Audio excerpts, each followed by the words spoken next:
Chapitre 13. Vous êtes journaliste? Vous avez des moyens d'action que je n'ai pas? Trouvez mes voleurs. Je suis peut-être un peu direct, mais 20 000 euros. Est-ce que c'est une grosse somme d'argent pour une star de la chanson comme vous? Je ne suis pas aussi riche que vous l'imaginez, monsieur Leroc. Et de toute façon, le plus important pour moi, c'est d'arrêter ces malfaiteurs. Je déteste les gens malhonnêtes. Je ne peux pas admettre que ces deux personnages continuent à agir comme ça, en toute liberté. Nous allons vous aider à récupérer votre argent, affirme Jackie. Nous allons chercher ces escrocs partout. Ces gens-là pensent qu'ils peuvent manipuler tout le monde, mais un jour ou l'autre, ils font une erreur. Il suffit d'être là au bon moment, n'est-ce pas, Alex? Jackie le justicier. Il se prend pour Clark Kent, alias Superman.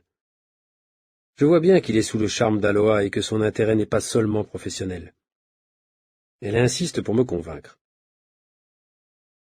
Si vous arrivez à prouver que j'ai été victime d'une escroquerie, je vous offre l'exclusivité de ma première interview.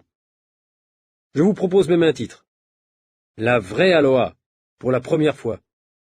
Vous allez doubler les ventes de votre magazine. Avec cet argument, elle arrive à me convaincre. Après tout, ça vaut la peine d'essayer. D'accord, nous ferons le maximum. Elle est tellement heureuse qu'elle nous embrasse chaleureusement. Jackie en est visiblement troublée. Avant de partir, elle nous donne quelques éléments importants pour identifier les escrocs. Elle se souvient surtout du costume vert que portait Yann, l'escroc, de sa taille, plus d'1,90 m, et de ses manières d'aristocrate. Chapitre 14. En sortant du restaurant végétarien, Jackie retourne directement au bureau tandis que moi, mort de faim, je passe par la place Jourdan, où on mange les meilleures frites de Bruxelles. Il faut dire qu'en Belgique, elles ont une saveur incroyable. Et ici, dans une baraque installée au milieu de la place, même les Rolling Stones venaient en manger après leur concert. Des brochettes de viande, une barquette de frites avec de la mayonnaise, c'est le paradis pour 2,50 €. Et zut pour la diététique, je laisse ça aux autres, à ceux qui ne sont pas en bonne santé. Chapitre 15. Par où commencer?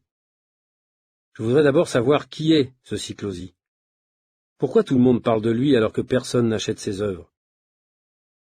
Je connais une personne qui a certainement les réponses à toutes ces questions. Nina. Je sonne chez elle et j'apparais avec un masque blanc de protection antivirus sur le visage. Elle éclate de rire. Tu sais, ne t'inquiète pas, c'est pas grave, c'est même pas une grippe, c'est seulement un gros rhume. J'ai pris froid dans les vestiaires après mon combat dimanche. Gagné? Oui, mais parce que mon adversaire a fait une faute. Tu as reçu un coup? Oh, Nina, c'est tellement... Ça va, je te dis. J'ai seulement pris froid en sortant de ma douche. Je suis enrhumé et j'ai tellement mal à la tête que je préfère me reposer quelques jours. Tant mieux. J'étais inquiet pour toi, comme tu n'es jamais malade.